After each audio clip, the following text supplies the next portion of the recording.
Hello everyone. Welcome to the place where you can eat gold sprinkled on bread, drive a supercar to a coffee shop, and still risk being thrown in jail for a status update.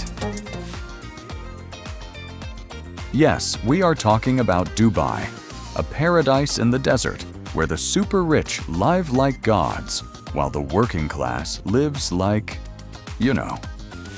People say Dubai is a place where anything is possible, but no one is clear about what anything is. Here you can see the tallest building in the world, the largest shopping mall on the planet, and suits are passing by people who have no days off. On this journey, join me in exploring the so-called luxury paradise, where the facade is gold, while the back of the platinum card is the sweat and blood of people who have no choice. Number 1. The perfect poster Dubai doesn't need anyone to hype its glitz. Every photo on social media, every viral travel reel already does the job. A place where the massive,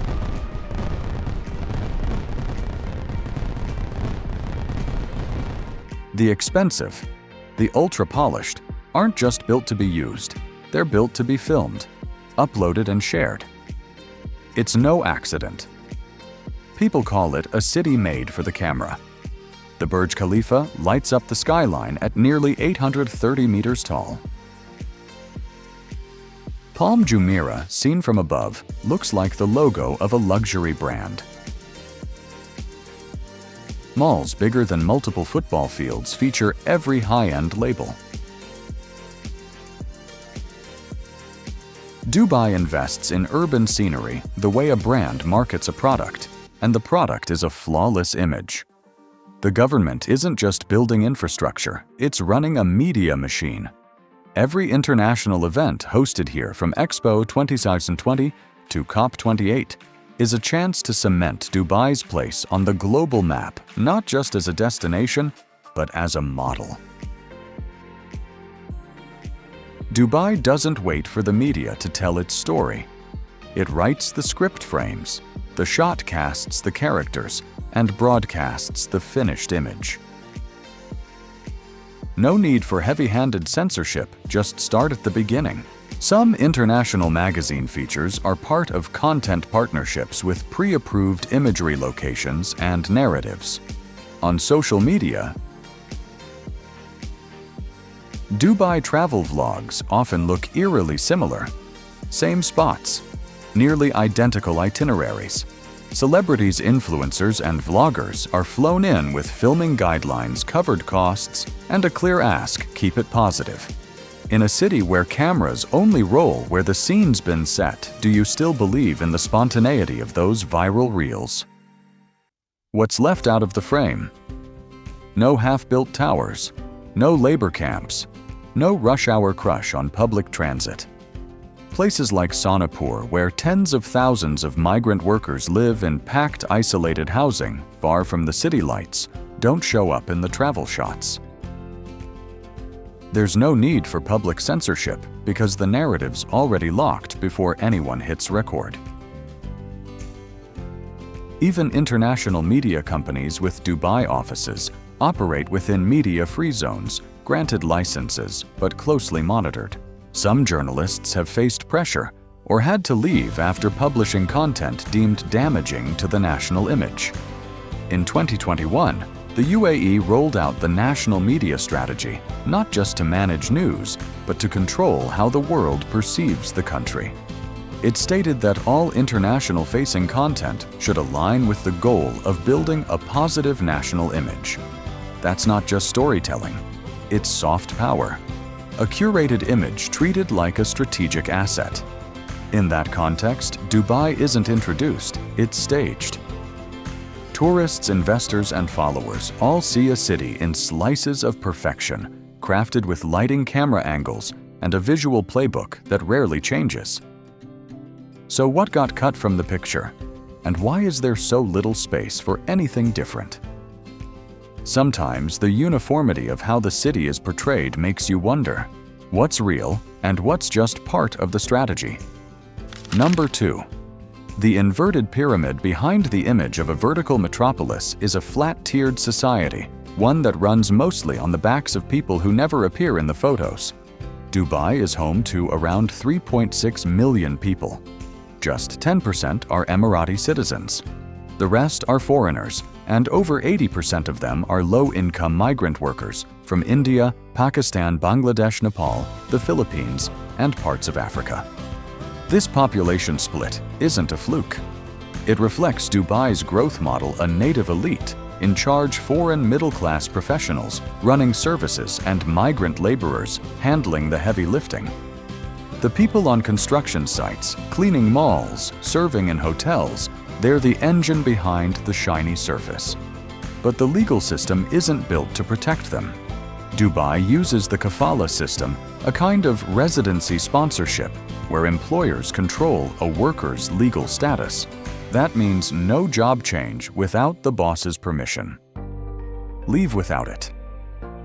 You risk deportation or charges. Some companies confiscate workers' passports as soon as they arrive. Late wages, high recruitment fees, and harsh living conditions are common. This system has been around in the open for decades, despite constant warnings from human rights groups. In the lead-up to COP28 in 2023, groups like Fair Square and Equidom documented cases of workers laboring in 42-degree heat despite midday bans on outdoor work. Many were asked to sign new contracts upon arrival in Dubai, with terms far different from what they were promised. One of the biggest concentrations of migrant laborers is Sonapur on the city's outskirts. Tens of thousands live in cramped shared rooms with no air conditioning, poor sanitation, and total isolation from the rest of Dubai. They leave home chasing a better life, sending money back with no better options. But that doesn't make their experience any less brutal. UAE law allows employers to penalize workers who leave without approval. Skipping work after a day off can turn into a residency violation, bringing jail time fines or re-entry bans. Meanwhile, employers can terminate contracts at any time, meaning workers instantly lose their right to stay. A 2022 report by the International Labour Organization found that UAE workers send the highest volume of remittances in the region, proof the money is still better than back home. But that's also why so many accept unfair conditions just to earn a living. An HR director at a major Dubai service company once said bluntly, "They're not here to live, they're here to work. And we need them to stay in that role." Dubai's real estate tourism and service machines run smoothly every day, but how many depend on people who have zero say in where they stand? The bottom tier of this social system doesn't appear in ads, but remove it and the Dubai model collapses. There's no stat for the stress of workers sleeping in bunk rooms, working night shifts, and unable to leave. But they're in every hotel basement, industrial kitchen, and underground parking lot from morning till late.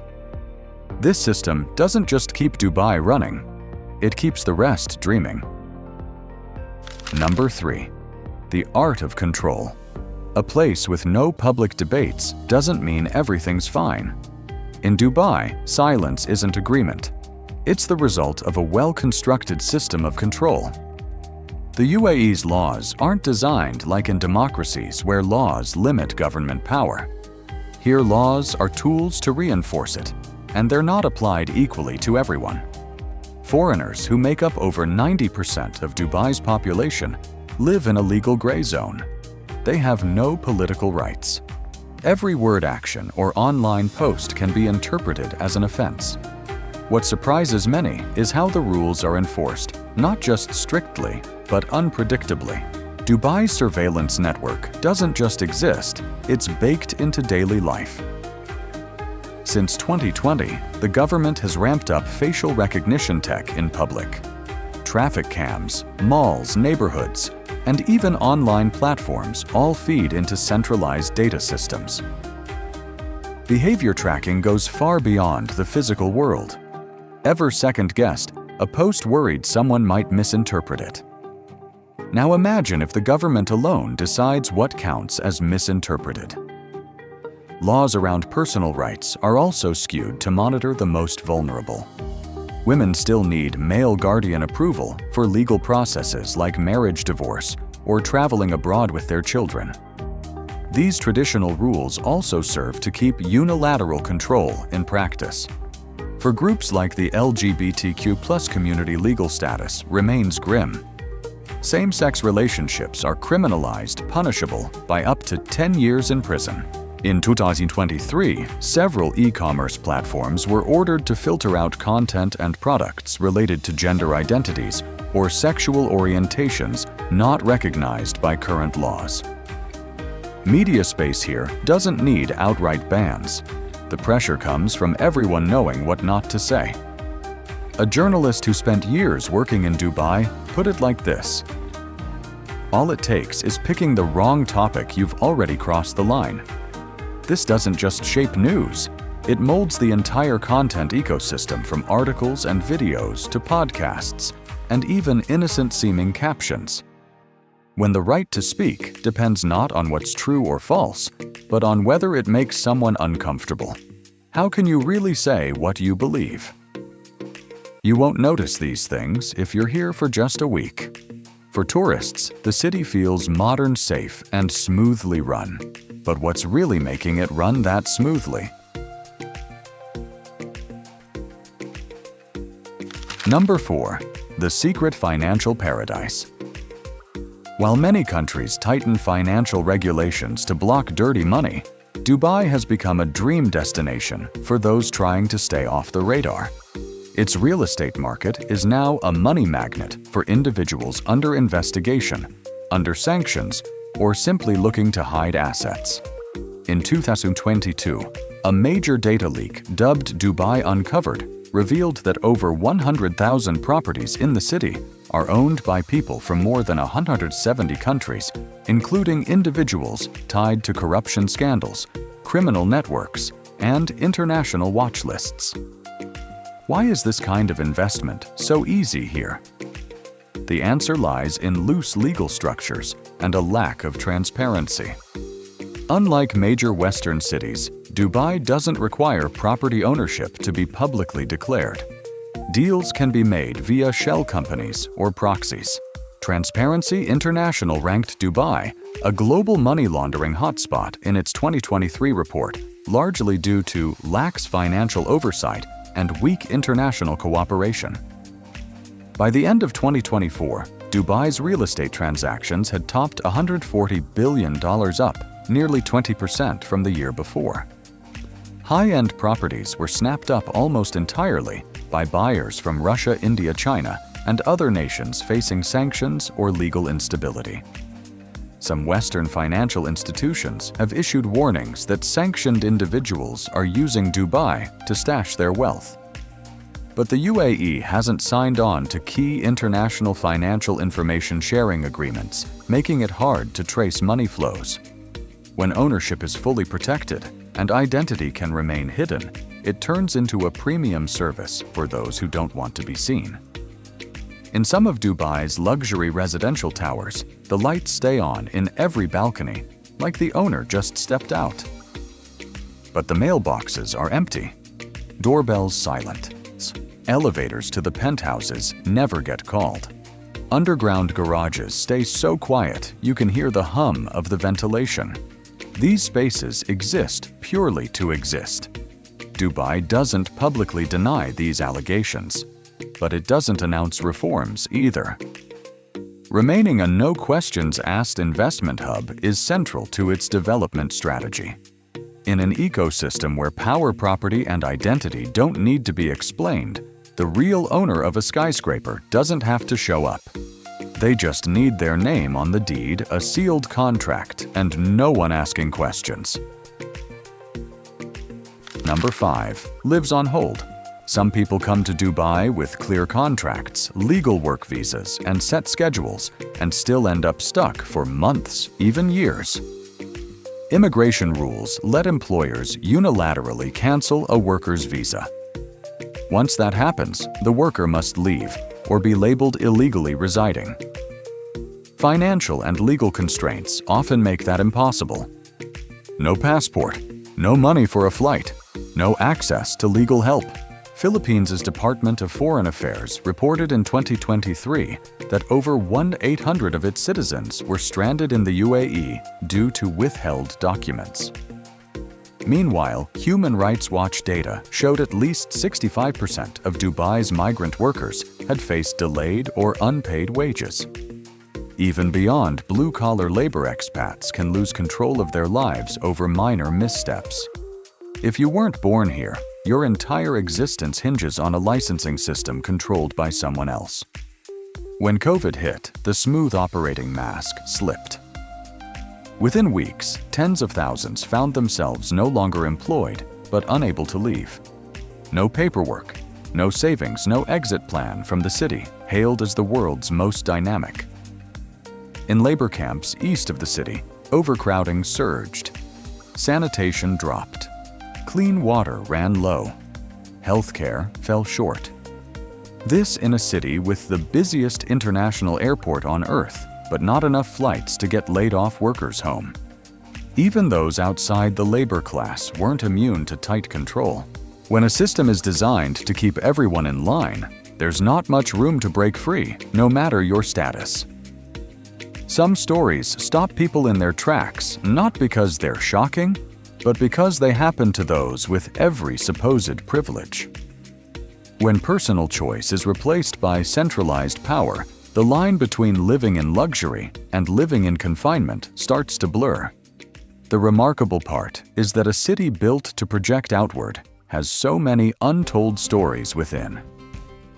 The real question isn't just what happens at the bottom. It's what's being silenced, even at the top. The patterns across workers, professionals, even royalty, point to one blunt truth. How does a place so modern and rich trap so many people? It's not because they don't want to leave. It's because the choice isn't theirs. Number 6. A green summit in the heart of oil country Dubai hosted the United Nations Climate Change Conference COP28 at the end of 2023. A city built on oil wealth held a global event meant to solve the climate crisis.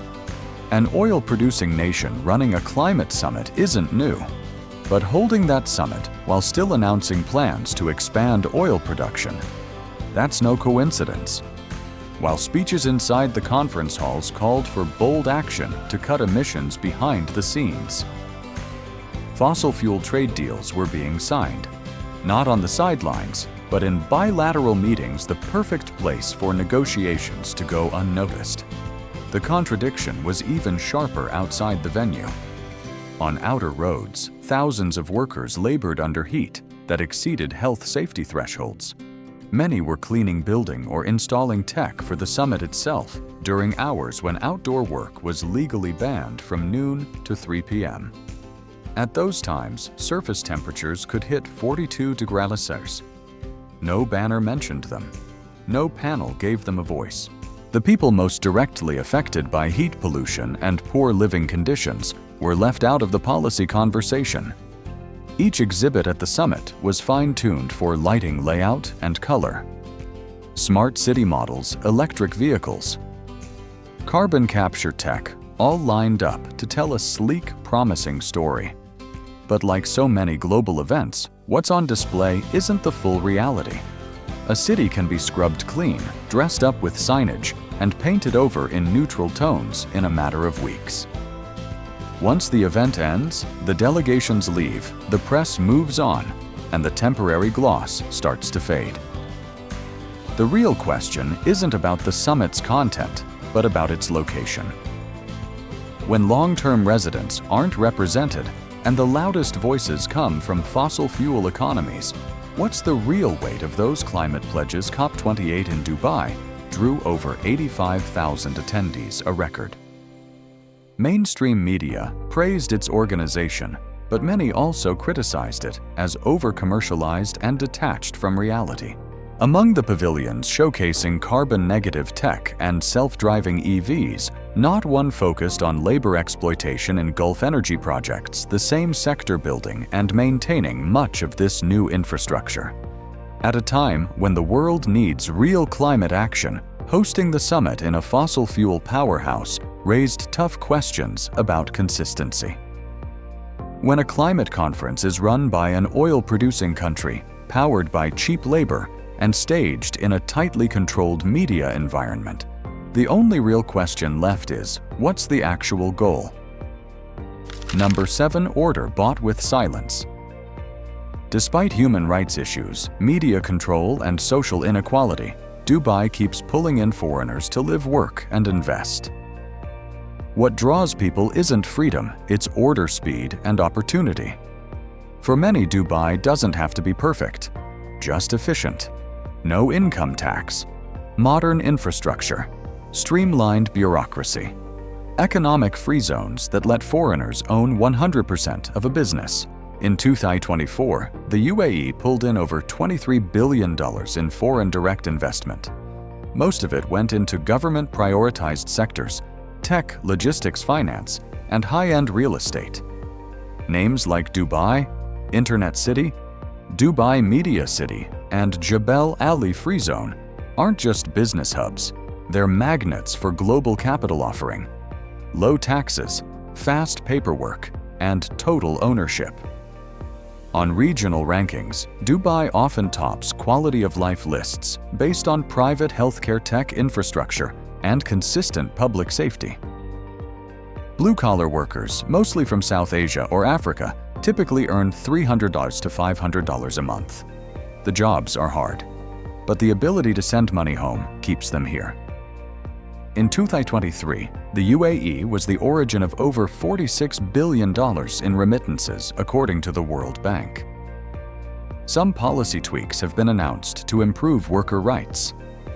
The 2017 Domestic Workers Law and 2021 labor reforms allow employees to switch sponsors if mistreated, but in practice enforcement depends on government will and corporate cooperation. Two things that don't always align. In the midst of this gap, the foreign middle-class engineers, managers, financial specialists still find reasons to stay. Not because everything's ideal, but because the system is clear enough to work fast enough to make money and quiet enough not to get in your way.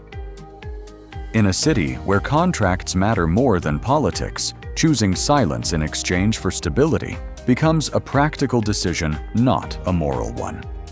Maybe what draws people isn't that everything's right, but that everything runs without too many questions.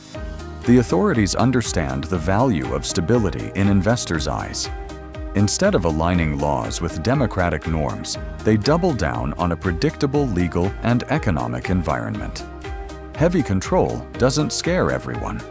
For many, it feels like safety. Not every place can offer this kind of order, especially in a world growing more politically and economically unstable. So what makes people accept the trade-off? And what are they really trading for? Wealth peace? Or just control over their schedule? Number 8. Stability, built on the unspoken. A place can be both a dream destination and a perfectly engineered system of control. A city people will do anything to reach, but where many can't leave when they want. Dubai doesn't need to hide what it doesn't want seen. It just shines a bright enough light on everything else. And that light is so well designed, it makes doubt feel unnecessary. This city stands as a mirror of what modern society is willing to accept. The wealthy get to disappear. The workers are tracked to the step. The critics are pushed out, and outsiders are blinded by the flawless surface. No one can deny Dubai's speed, efficiency, organizational power, or total command of its environment. But we also can't ignore what this model is leaving behind. When a city becomes a global symbol by selectively curating what's visible and erasing what's not, the question isn't just about Dubai anymore. This model is scalable. And it is being scaled. Comfort can make people stop watching. Stability can make people stop asking. And a place that won't question itself soon won't let anyone else question it either. The real concern isn't just what's happening here. It's how many are starting to accept it as a standard. Are you willing to live in a city where everything runs smoothly as long as you never cross a line? And if more places start operating this way, where do you see yourself in that picture? Thank you for joining NVL Travel Documentary on this journey into the side of Dubai that doesn't make it onto postcards. Every city has its story, but what matters is whether we're willing to see the full picture, both the light and the shadows. If this content gave you a new perspective or helped you notice something you'd missed before, drop a comment. We want to hear your thoughts. You can also share this video to help others see the bigger picture. And if you want to keep following journeys that go beyond the beautiful and into the meaningful, hit like, subscribe, and turn on the bell so you don't miss the next episode.